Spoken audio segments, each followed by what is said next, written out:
gedung.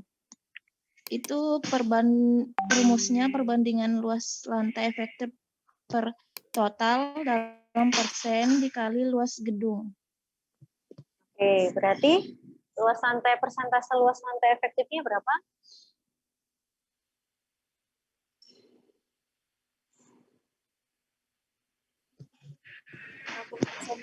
Bentar Bu, saya ambil buku.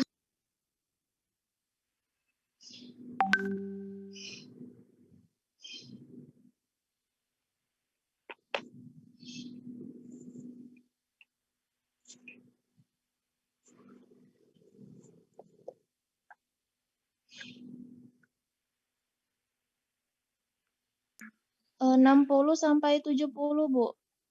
Oke, 60 sampai 70. Itu adalah persentase luas lantai efektifnya. Sedangkan untuk menghitung luas lantai efektifnya bagaimana caranya?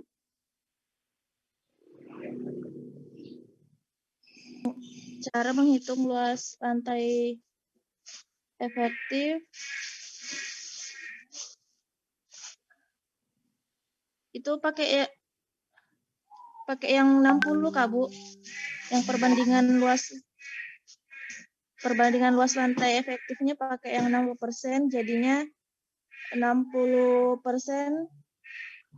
dikali 3.600. Oke. 60% dikali 3.600. Berapa?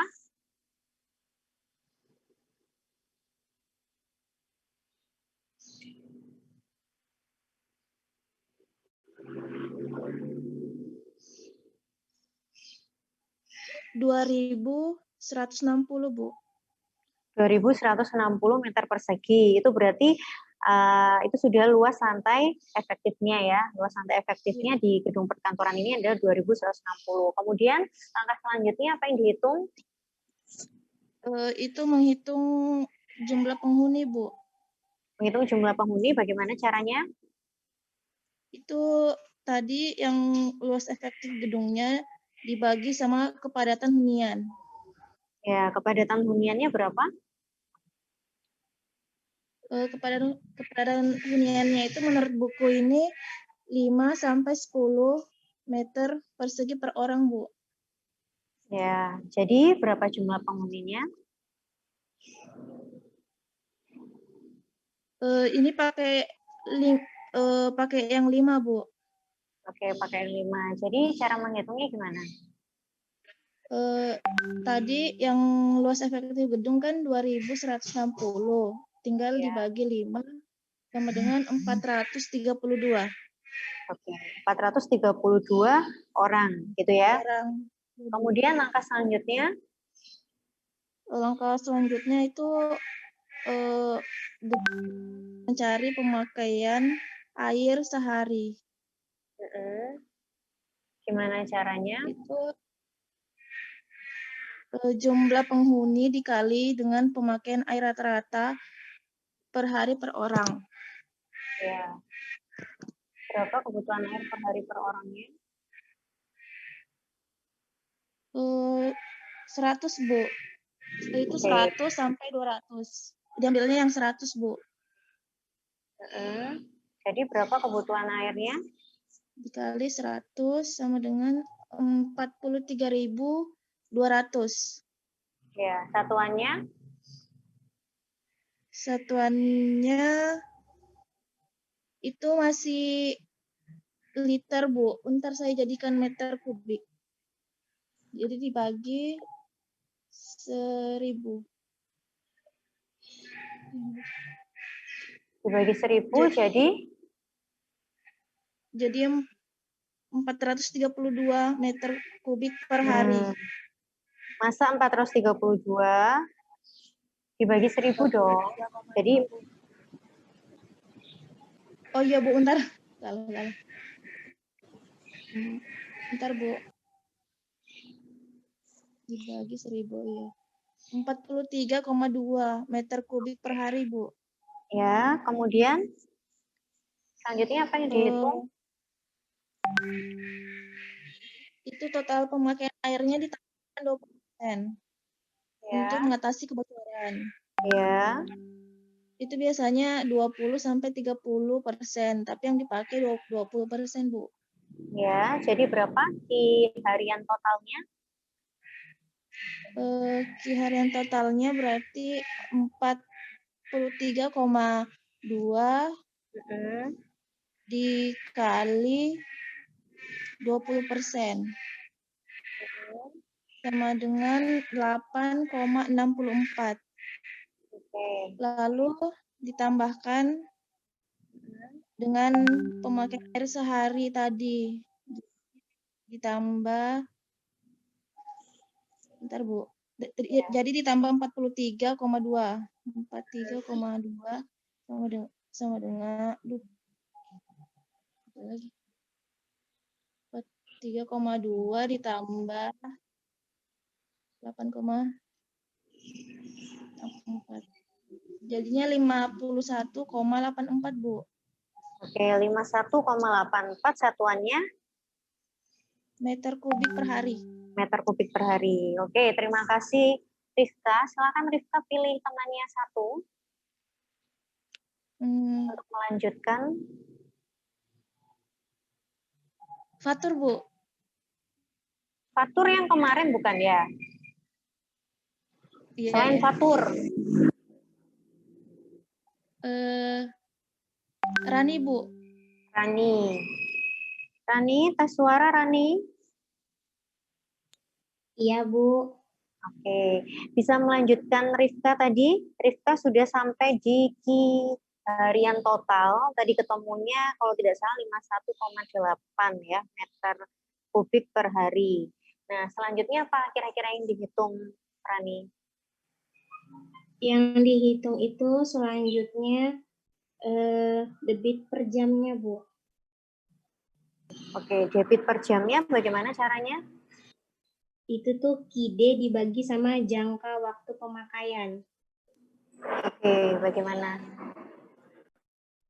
Kalau KID-nya tadi itu dapatnya 51,8. Setelah itu dikali sama jangka waktu pemakaiannya itu kalau gedung perkantoran itu 8 jam. Sebentar, dikali atau dibagi? Oh, dibagi, Bu. Maaf, Bu. Salah, Bu.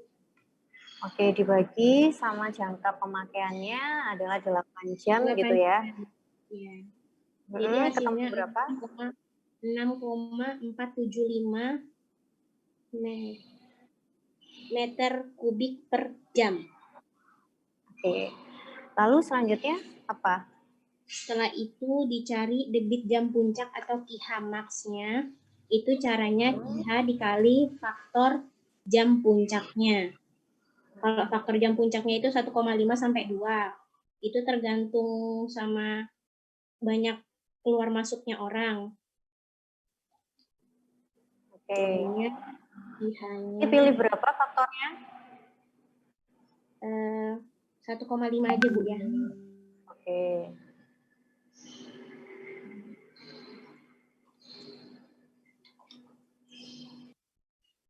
Hasilnya 9,72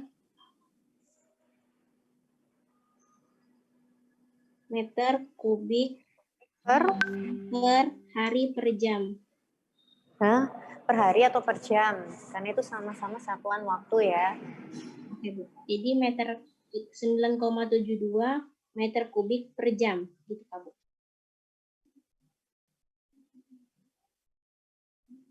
Oke, meter kubik per jam ya. Kemudian apa lagi? Setelah itu cari debit menit puncaknya atau QM min. Yang caranya KIH dibagi 60 dulu karena ini debit menit puncak. Jadinya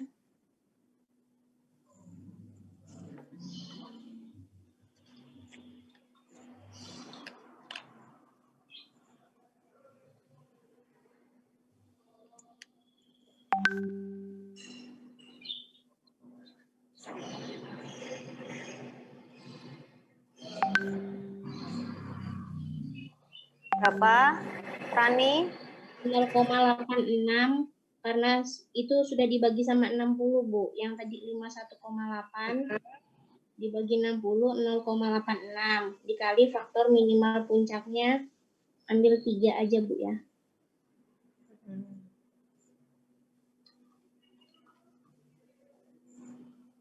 Jadi hasilnya 2,58. Iya. Sebentar.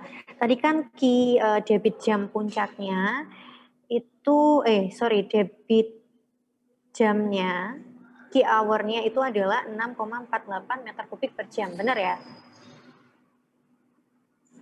Iya. 6,48 meter kubik per jam. Nah, untuk mencari QM atau debit menit puncak, itu berarti 6,48 itu dibagi dengan 60 detik gitu ya. Ketemu berapa tadi? 0,108, Bu. Oke, 0,108 dikalikan dengan 3. Iya, Bu. Oke, ketemu berapa? 0,32 Oke, 0,32 meter kubik per menit. Oke. Baik, terima kasih Rani. Oke, Bu. Saya kira untuk yang jumlah perhitungan air berdasarkan jumlah penghuni, saya rasa cukup ya, cukup jelas. Jadi kita harus mengetahui jumlah penghuninya. Jika tidak diketahui, maka kita harus mengestimasikan berdasarkan luas lantai efektif yang terdapat di dalam tabel mengenai persentase luasan efektifnya. Oke, untuk selanjutnya metode yang kedua berdasarkan jenis dan jumlah alat plumbing, kemarin kita sudah membicarakan juga. Ada satu hal yang saya tertinggal di sini di tabel 3.15. Tabel 3.15 di sini ada di halaman 66 ya, nanti coba dicek. Jadi di sini ada yang atas adalah jumlah alat plumbing, kemudian yang di bawah adalah jenis alat plumbingnya gitu ya. Nah yang di atas ini itu jumlahnya, jadi kita harus mengetahui jumlah alat plumbing terlebih dahulu, baru kita bisa melihat berapa persentase pemakaian atau faktor pemakaiannya di kolom yang di bawahnya itu ya. Nah kalau misalkan ditemukan misalkan jumlah alat plumbingnya itu 10 ya, tidak ada di dalam tabel ini, maka kalian harus menginterpolasinya terlebih dahulu ya dengan persamaan seperti ini, atau bisa menggunakan Y2 dikurangi 1 per X2 kurangi X1 sama dengan Y2 kurangi Y1 per Y2 dikurangi YN sama dengan X2 dikurangi X1 dibagi dengan X2 kurangi XN gitu. Jadi kalau misalkan jumlah alat plumbingnya 10 dan itu merupakan alat plumbing biasa, berarti seharusnya nilainya antara 48 sampai 55%. Begitu ya. Nah, untuk menghitungnya berarti 12 dikurangi 8 ya, kemudian dibagi dengan 12 dikurangi 10. 10 adalah alat plumbing yang kita punya. Kemudian sama dengan 48 dikurangi 55 dibagi dengan 48 dikurangi dengan X ya. Kita cari X-nya. Coba dihitung siapa tadi ya, Rani. Rani bisa pilih temannya satu. Bu.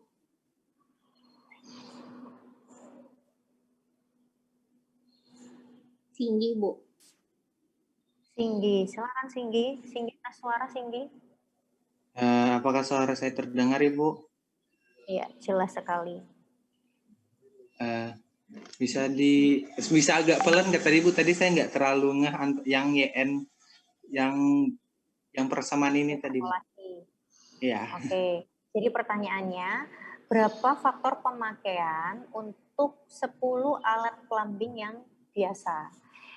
Karena 10 tidak ada di dalam tabel, maka Singgi harus melakukan interpolasi ya, seperti pada persamaan yang ada di slide itu, atau bisa menggunakan Y2 dikurangi Y1 dibagi dengan Y2 dikurangi YN sama dengan X2 dikurangi X1 dibagi dengan X2 dikurangi XN. Y itu merupakan, terserah ya, itu adalah variabel, jadi bisa ditukar apakah Y-nya mau jumlah alat kelaminnya atau X-nya adalah persentasenya atau ditukar ya. Y-nya adalah alat kelaminnya, sedangkan Y-nya adalah persentasenya, sedangkan X-nya adalah jumlah alat kelaminnya. Bentar Bu ya Bu, saya memahami bentar Bu. Ya. Faktor pemakaian dan jumlah alat YN. YN ini jumlah. Jadi yang kita cari ini faktor pemakaiannya kan Bu. Terus karena enggak ada jumlah di tabel itu enggak ada, jumlah alat 10 yang dipakai itu enggak ada, kita nyari dulu X-nya Bu ya. Iya Pak? Iya, betul sekali. Itu jenis alat kelamin pada jumlah 1, jenis alat kelamin pada jumlah 2 itu tuh berarti yang kalau saya kata gelontor sama alat kelamin biasa Kak Bu? Ya, salah. Iya, jadi itu 2 tabel itu yang atas ini ya, yang gelontor ini untuk water closet yang menggunakan katup gelontor. Sedangkan yang ini itu water closet yang menggunakan tangki gelontor atau alat plumbing yang lainnya. Alat plumbing yang lainnya sudah kalian pahami, pasti ada urinoir, ada lavatory, kemudian ada faucet dan lain sebagainya gitu. Jadi tabel yang atas ini ya yang 50, 40, 40, 27 dan seterusnya itu untuk katup gelontor, untuk kloset atau peturasan katup gelontor gitu ya. Kalau tidak dijelaskan itu katup gelontor berarti yang digunakan adalah yang alat plumbing biasa. Ntar saya coba hitung Bu ya. Berarti yang dicari ya N-nya Bu ya Bu? Ya, yang dicari N-nya atau X-nya. Itu variabel aja sih ya.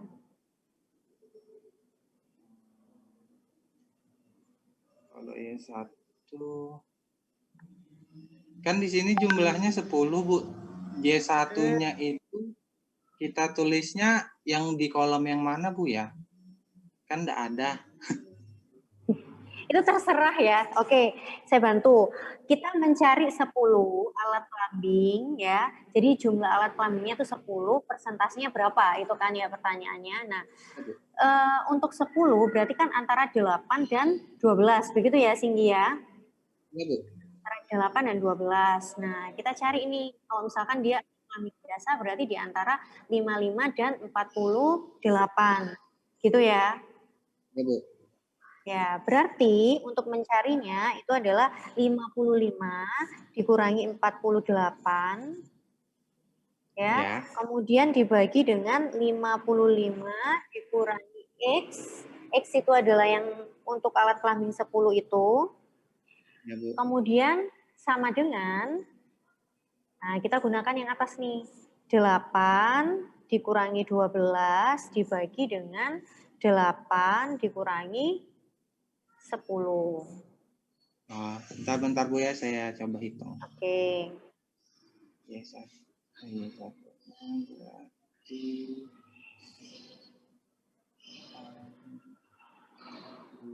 1,2.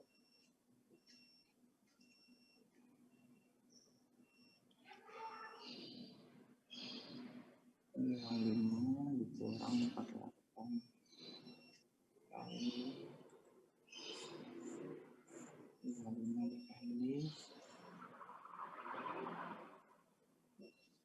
dikali 4 1,6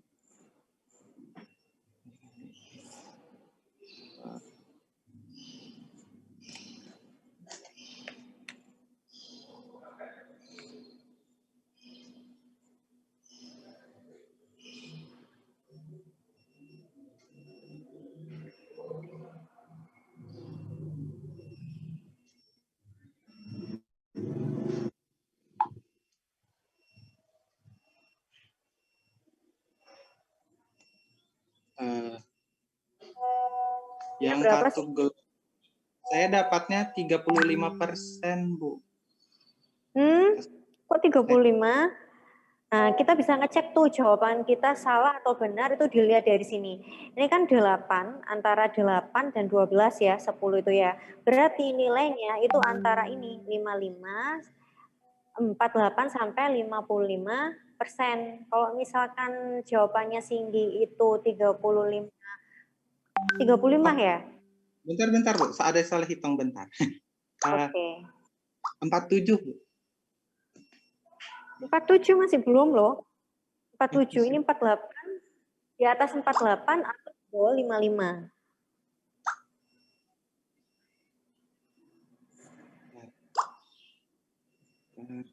Bentar, Bu. Tar. Saya bentar. Tar.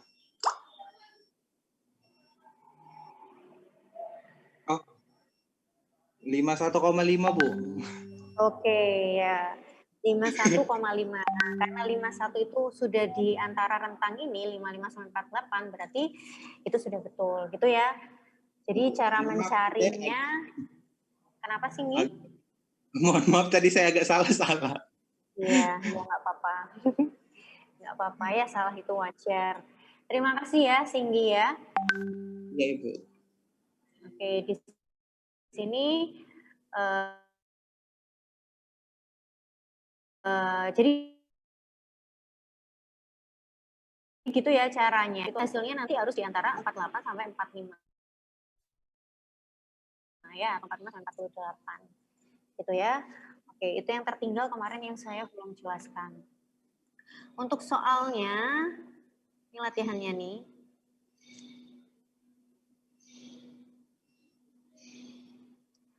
Singgi bisa minta tolong Apa, Ibu? dipilihkan temannya satu. Alpi, Bu. Alfi kemarin sudah bertugas jadi operator ya kan? Bentar, Bu ya. Saya lihat.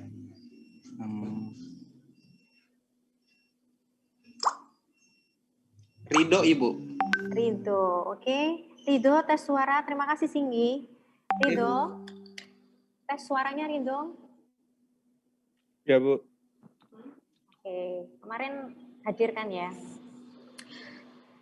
Ini metode yang kedua, menghitung kebutuhan air berdasarkan jenis dan jumlah alat plumbing. Nah, misalkan ada gambar seperti ini, ya kan? Ini seperti yang kalian buat ya, ada ruang saniter, kemudian di sini ada untuk yang pria, untuk yang wanita.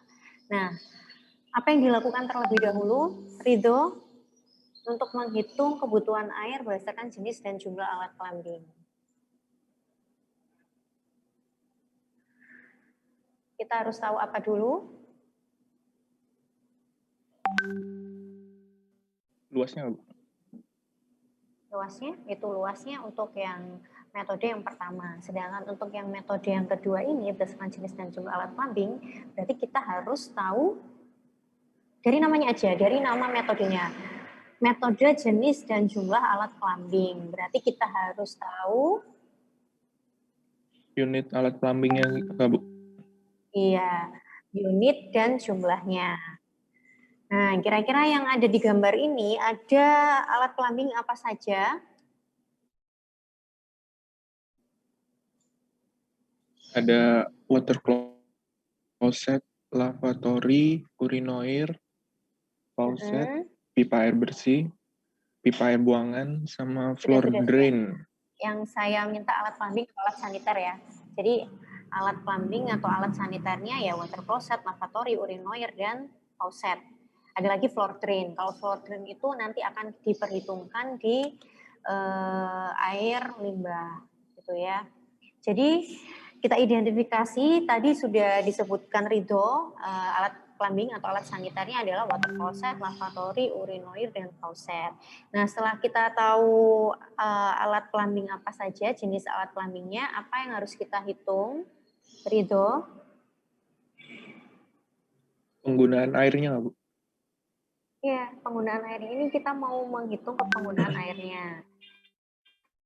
Ya kan, berdasarkan jenis dan jumlah alat plumbing. Nah, yang pertama kita harus tahu jenis alat plumbingnya atau jenis alat saniternya. Tadi sudah disebutkan oleh Ridho. Kemudian apa yang harus kita lakukan setelah mengetahui jenis alat plumbingnya? Kita bisa menghitung apa? Langsung kebutuhan airnya? Penggunaan air setiap alat saniter, Bu. Oke, penggunaan per saniter. Gimana cara ngitungnya? Di sini kan contoh yang kloset tuh, Bu. Yang 13 kali 50 itu, Bu. Klosetnya ada Yang 13 liter kali 50 kali 3 kali per jam, Bu. ya, kali 50 itu apanya, Ridho? 50 itu sebagai contoh apa namanya? Orang yang ada di dalam ruangan Bukan, situ gitu, Bu. Oh, bukan orang ya, tapi itu adalah jumlah alat saniternya atau jumlah alat plumbingnya. Itu kan dihitung ya, satu-satu ada kloset, ada urinoir atau peturasan. Nah, berarti kita setelah mengetahui jenis alat plumbingnya, kita harus tahu berapa jumlahnya terlebih dahulu. Tadi disebutkan Ridho, ada kloset. Kira-kira klosetnya ada berapa di 6, Bu. situ? Oke, klosetnya ada 6. Kemudian setelah kloset ada apa lagi? Ada urinoir, ada 5. Urinoir. Urinoirnya ada 5. 5. 4. 4. Oke, kemudian ada apa Ada lagi? lavatory. Ada lavatory. Lavatory ada berapa? 5. Lavatory ada 5. Kemudian ada apa lagi? Ada faucet. Faucet Ya. berjumlah 5, Bu. 5. Faucet itu keran ya atau jet showernya kan dengan kloset. 6. Jadi ini ya, 1, 2, 3, 4, 5, 6. Ya. Oke. Itu adalah jumlah per lantai, ya kan? Nah, gedung ini ada berapa lantai, Ridho? 7 lantai, Bu. 7 lantai. Tadi untuk satu lantai berapa? Berarti kalau misalkan 7 lantai, berarti kloset tadi 6 dikalikan 7 gitu ya, 42. Terus urinoirnya totalnya ada berapa, Ridho? Ada 4, Bu. Ya, untuk 7 lantai berarti ada berapa? Ada 28. Oke, lavatorynya untuk 7 lantai ada berapa? Ada 35 urinoir. Oke. Lavatory. Lavatory. Iya. Oke, faucetnya? Faucetnya ada 42. Oke, nah setelah itu baru dihitung kebutuhan air untuk masing-masing alat plumbing. Sekarang untuk kloset. Misalkan ini adalah kloset katup glontor. Gimana cara ngitungnya?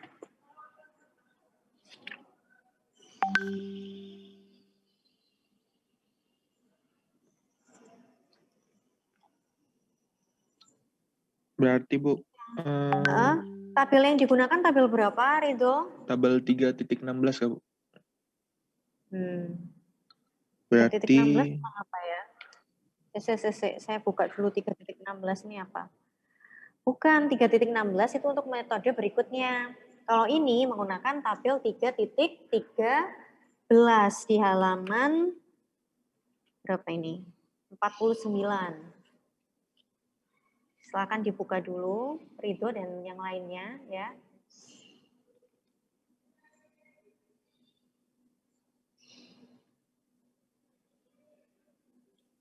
Berarti, Bu, 13,5 dikali 42 dikali 6 jam nggak, Bu?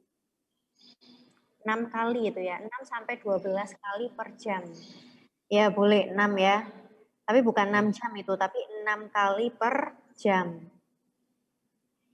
Gitu ya, terus? Terus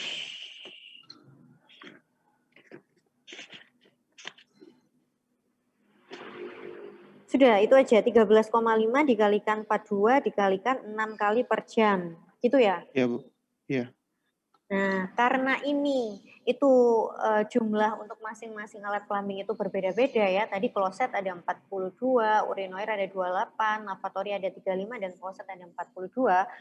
Maka kalau berbeda seperti ini langsung dikalikan dengan faktor pemakaian. Gimana cara cari faktor pemakaiannya? Jadi nanti langsung ya, Ridho 13,5 dikalikan 42 dikalikan 6 dikalikan faktor pemakaian. Faktor pemakaiannya itu ada di tabel berapa tadi ya?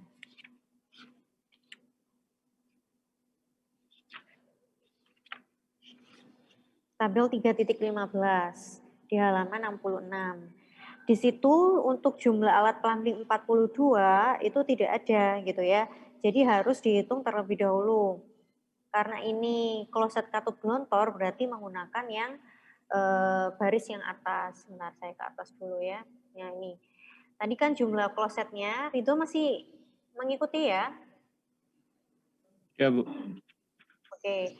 Tadi jumlah klosetnya adalah 42. Nah, di sini itu tidak ada, melainkan yang ada adalah 40 dan 50. Dan untuk yang katup gelontor kita menggunakan baris yang atas. Nah, berarti kita harus tahu nih untuk jumlah kloset 42 berapa faktor pemakaiannya gitu ya. Antara 17 dan 15 dihitung dengan menggunakan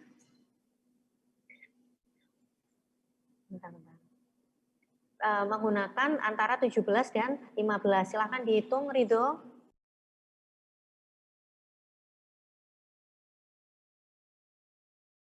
Itu yang 17-15-nya itu yang dipilih gitu nggak Bu?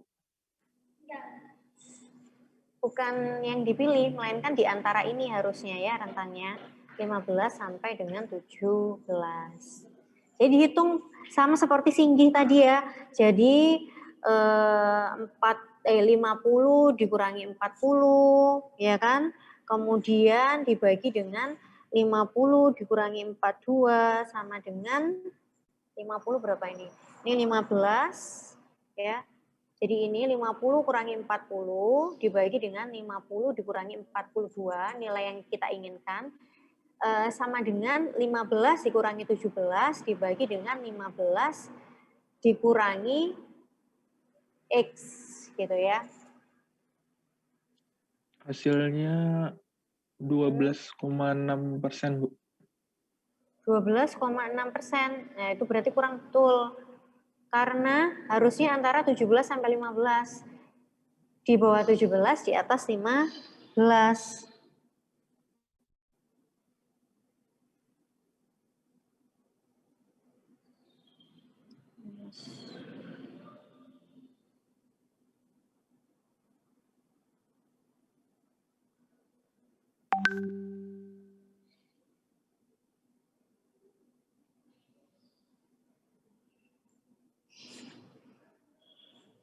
Berapa? Ridho?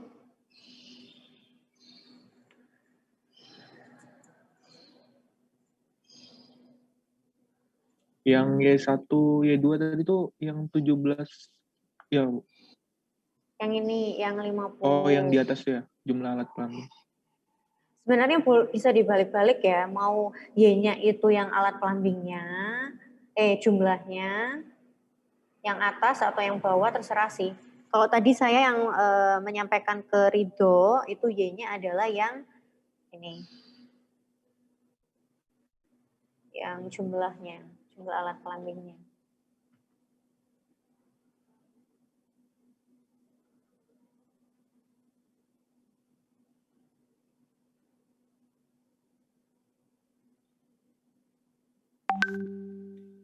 Hasilnya 16,5 Bu. Oke, ya itu benar berarti ya. Jadi rentang 17 sampai 15, 16,5. Jadi tadi perhitungannya untuk menghitung kebutuhan air kloset itu adalah 13,5 dikalikan 42 dikalikan 6 dikalikan 16,5 ya persen. Iya Bu. Berapa itu? Lima- Ridho 56.000 56.000 satuannya liter per jam, Bu. liter per jam. Ya, gitu ya. Benar ya? 56.000 ya. Coba saya hitung dulu. 42 dikalikan 6.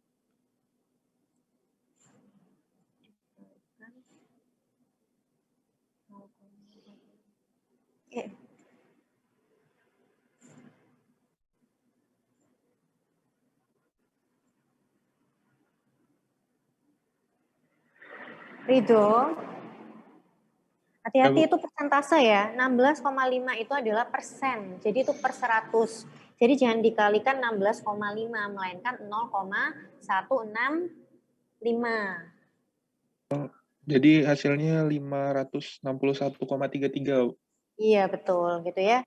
561,33.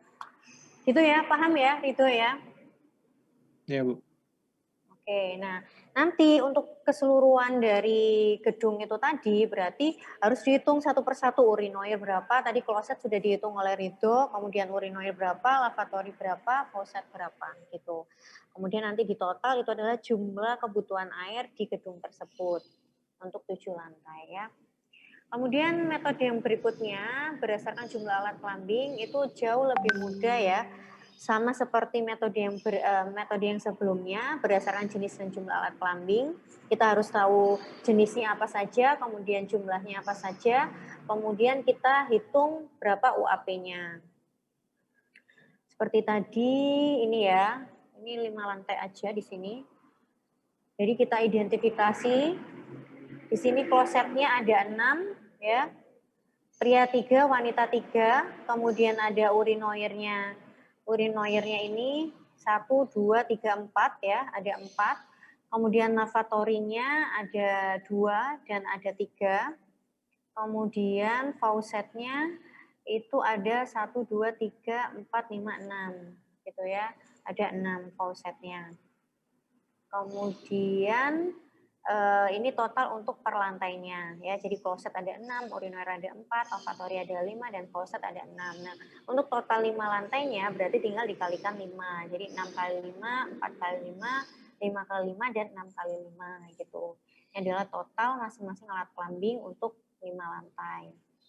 Nah, setelah tahu berapa jumlahnya untuk keseluruhan gedung tersebut, baru kita identifikasi. Untuk kloset ya sesuai dengan tabel 3.16 ya. Di situ ada nilai UAP atau unit alat plumbingnya. UAP-nya di situ ya untuk umum. Nah, di sini untuk kloset katup gelontor nilai UAP-nya adalah 10, urinoir adalah 5, lavatory 2 dan faucet 4. Nah, tinggal dikalikan ya. 30 dikalikan 100, 20 dikalikan 5, 25 dikalikan 2, 30 kali 4 120.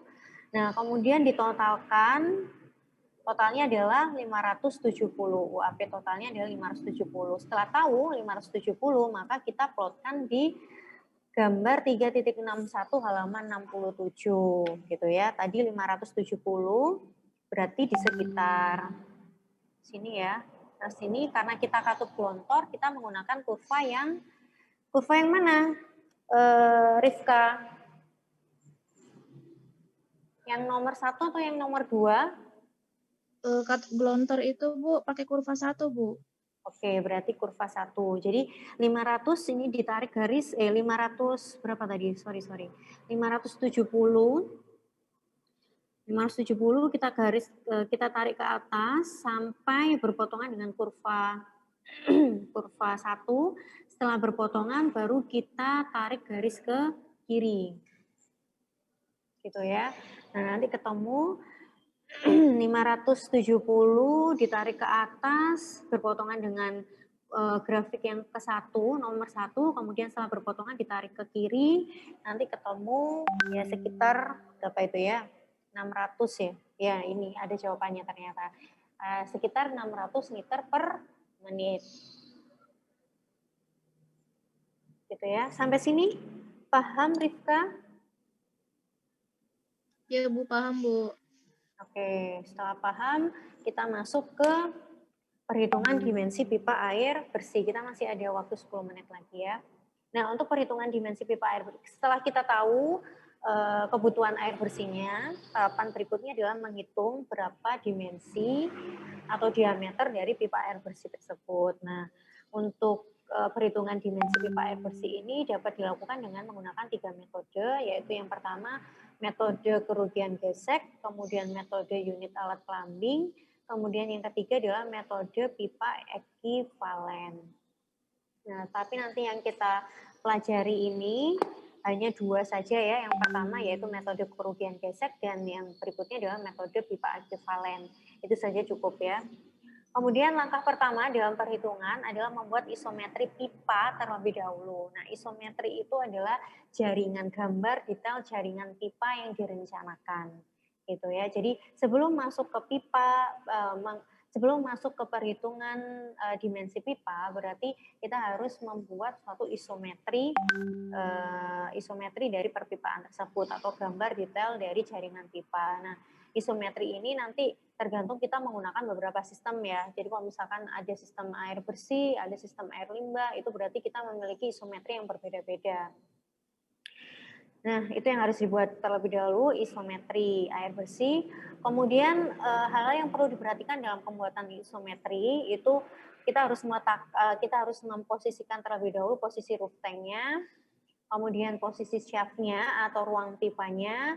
Kemudian setelah tahu letak roof tank dan shaft-nya, barulah kita bisa menggambar si isometri itu. Nah, jadi kita harus melihat ini dulu, menggambar ini dulu. Pecah ya di sini ya. Jadi di sini ada denahnya yang kalian buat itu, kemudian kalian plotkan kan ruang saniternya, ada ruang saniter A1, A2, B dan C. Contohnya di sini ya. Kemudian kita tentukan ground reservoir-nya di mana. Ground reservoir-nya misalkan ini ada di belakang gedung ya, dan ini sengaja ada 2 ground reservoir, satu untuk air bersih, satu untuk fire hydrant. Nah, kemudian untuk yang ground reservoir, kemudian setelah ground reservoir kita tentukan roof tank-nya ada di mana. Kemudian septic tank-nya di mana, kemudian ada shaft-nya di mana gitu. Nah, untuk air bersih kita fokusnya hanya di ground reservoir, roof tank dan shaft gitu ya. Nah, setelah meletakkan di mana ground reservoir, roof tank dan shaft-nya, baru kita menentukan bagaimana jalur alirannya. Jadi ground reservoir bagaimana jalurnya sampai menuju ke roof tank. Nah, dari roof tank ini karena ini ada di sebelah kiri dan sebelah kanan ya ruang saniternya, maka lebih efektif jika roof tanknya itu berada di tengah. Nah, di sini ada roof tanknya, kemudian dari roof tank itu dialirkan ke A dan B dan C. Nah, tapi ada satu catatan, ada satu kesalahan di dalam gambar denah ini. Salahnya apa? Yaitu keluaran dari roof tank, air keluaran dari roof tank itu sebaiknya hanya 1 pipa. Jadi kalau misalkan ke kiri, ya udah ke kiri dulu ya, keluarannya ke kiri dulu, baru nanti bisa dicabangkan menuju ke B dan C dan menuju ke A1 dan A2 gitu ya. Jadi tidak bercabang semua seperti ini. Jadi hanya ada 2 gambar pipa, garis pipa di dalam roof tank itu, ada garis pipa untuk ground reservoir ke roof tank atau masuknya air, dan juga ada garis pipa dari roof tank menuju ke masing-masing ruang saniter atau shaft-nya. Gitu ya. Kemudian setelah tahu baru kita bisa menggambar isometrinya. Nah, misalkan ini adalah A1. A1 berarti dari roof tank kemudian dialirkan menuju ke kanan, kemudian ke depan ya, dialirkan ke depan, kemudian baru ke bawah. Coba kita lihat ya. A1 ya ke kanan, kemudian dialirkan ke depan, baru ke bawah. Nah, makanya itu sebelum masuk isometri ini, kalian harus menentukan letak ground reservoir dan roof tank untuk gambarnya pipanya seperti apa gitu ya. Nah, untuk yang Untuk yang A2 berarti ini dari roof tank itu dialirkan ke kanan, kemudian ke belakang, baru ke bawah. Kita cek A2. Oh sorry, ini ke kanan, kemudian ke belakang, kemudian ke bawah. Ini diputar ya, tapi ya. Jadi ini sengaja dilihat dari belakang. Kalau dari belakang berarti kan ke kiri, kemudian ke belakang, kemudian ke bawah. Nah, untuk cara pandangnya apakah mau di depan, apakah mau di belakang, apakah mau di depan ataukah di belakang, itu terserah. Asalkan gambar isometrinya, alat plumbingnya itu terlihat jelas, gitu ya. Nah, kemudian itu membuat ruang saniter.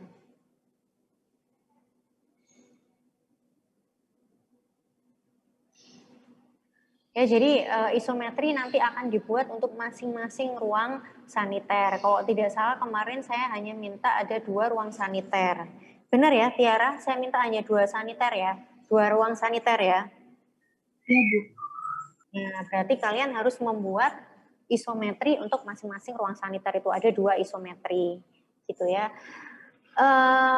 Pengalaman dari yang kemarin-kemarin itu biasanya satu gedung isometrinya dijadikan satu, gitu ya. Jadi ada isometri yang untuk 2 ruang saniter. Nah, sebaiknya itu masing-masing ruang saniter itu digambar sendiri-sendiri, gitu ya. Jadi kalau misalkan ada 2 ruang saniter berarti ada satu ruang saniter. Ada 2 detail isometri untuk masing-masing ruang saniter, gitu ya.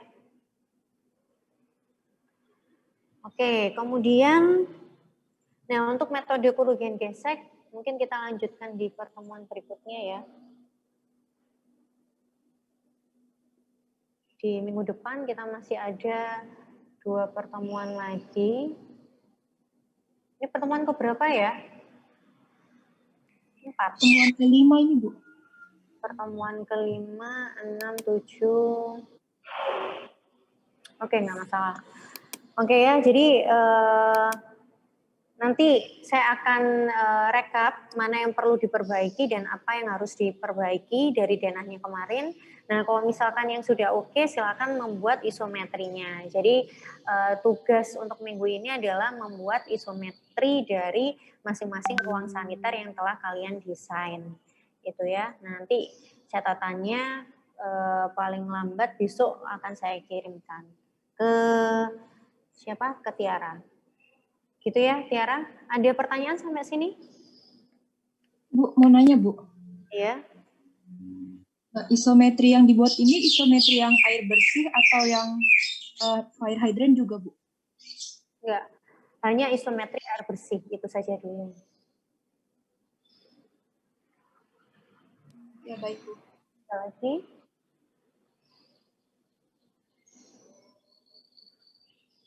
Ada lagi? Bu, mau nanya lagi. Untuk tangki fire hydrant itu harus bersebelahan dengan ground reservoir atau disesuaikan dengan shelf-nya, Bu? Terserah sih ya peletakannya itu, tapi idealnya itu ground reservoir itu memang bersebelahan dengan 2 fungsi yang berbeda, satu untuk yang satu untuk air bersih, satu untuk fire hydrant. Tapi kalau misalkan nih fire hydrant, kita belum bahas fire hydrant ya. Fire hydrant itu biasanya peletakannya di seluruh gedung ya, di sekeliling gedung gitu. Jadi harus dipertimbangkan juga di mana meletakkan ground reservoir fire hydrant itu agar bisa mengalirkan ke semua gedung. Kalau misalkan mau berdampingan juga nggak apa-apa, atau mau berjauhan ya, di sisi kanan misalkan untuk air bersih di belakang, kemudian untuk fire hydrant di sebelah kanan, itu juga nggak masalah gitu ya. Jadi terserah aja, boleh berdampingan, boleh berjauhan. Bu, kemarin kan ada beberapa yang ganti posisi saniter, termasuk saya juga. Nanti itu gimana, Bu? Jadi tetap dilanjutkan aja, Kak, Bu? Ada yang mengganti posisi saniter. Iya, Bu. Yang mengganti bisa nggak dikirimkan ke saya fotonya aja atau dalam Berarti, bentuk PDF melalui WA saya ya. berarti yang kemarin mengganti posisi saniter dikirim lewat WA Ibu ya? Lewat PDF. Iya. Gitu ya. Ya. Oke. Ada lagi? Sudah cukup? Jika tidak ada pertanyaan lagi, maka saya akhiri ya pertemuan pada pagi hari ini. Nanti kita lanjut PAM 1 ya. Iya, Bu. Jam 10. PAM 1 jam 10. Bisa nggak 30 menit aja kita mulai? Ada kuliah nggak?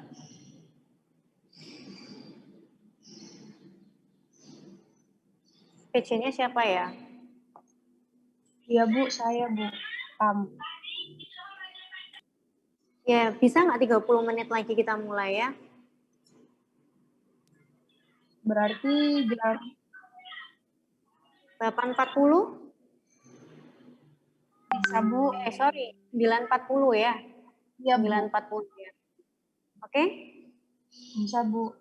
Oke, ya baik. Terima kasih. Kita ketemu lagi di jam 9.40 untuk mata kuliah PAM 1 ya. Baik, untuk perkuliahan plumbing saya akhiri. Semoga bermanfaat ya kuliah pada pagi hari ini. Mohon maaf jika ada salah kata. Wassalamualaikum warahmatullahi wabarakatuh. Selamat pagi. Waalaikumsalam warahmatullahi wabarakatuh. Waalaikumsalam warahmatullahi wabarakatuh. Saya izin lift ya. Bu.